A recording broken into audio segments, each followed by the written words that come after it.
కొత్త pay scale ఇవ్వలేదు, వారికి ఇవ్వాల్సిన గ్రాట్యుటీ కానీ వారికి ఇవ్వాల్సిన పెన్షనర్స్కి కూడా ఈరోజు వెంటనే డబ్బులు ఇవ్వలేనటువంటి సందర్భం స్పష్టంగా కనబడతా ఉన్నది.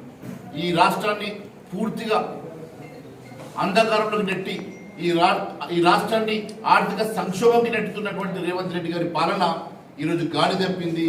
మరి ఇది ప్రజా పాలన కాదు, ప్రజా వ్యతిరేక పాలన స్పష్టమవుతా ఉన్నది. అంతేకాకుండా ఎన్నో గ్యారెంటీల పేరు మీద ముఖ్యంగా యువతకి, నిరుద్యోగ యువతకి 4,000 రూపాయలు వృద్ధి ఇస్తామని, నిరుద్యోగ యువతకి ఉద్యోగాలు ఇస్తామని, నిరుద్యోగ యువతకి మభ్యపెట్టేసి వారు ఓట్లు దండుకొని గద్దెనెక్కినటువంటి రేవంత్ రెడ్డి గారు ఈరోజు యువతకి ఏం సమాధానం చెప్తారని అడుగుతా ఉన్నాను.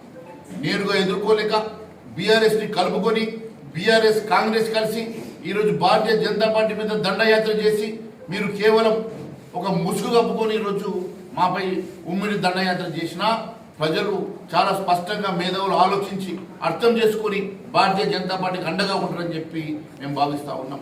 ఎందుకంటే ఈరోజు మరి మేము అసెంబ్లీలో కూడా 8 మంది ఎమ్మెల్యేలమైనా ఈరోజు ప్రధాన ప్రతిపక్ష పాత్ర పోషిస్తున్నాం.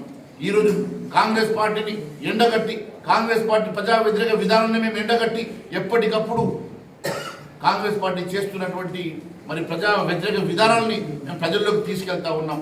అనేకమైనటువంటి కుంభకోణాలను బయట తీసినాం, అనేకమైనటువంటి అవినీతి ఆరోపణలు బయటకు తీసినాం, అనేకమైనటువంటి ప్రజా వ్యతిరేక అంశాల మీద మేము పోరాటం చేసిన సంగతి నేను గుర్తు చేస్తా ఉన్నాను.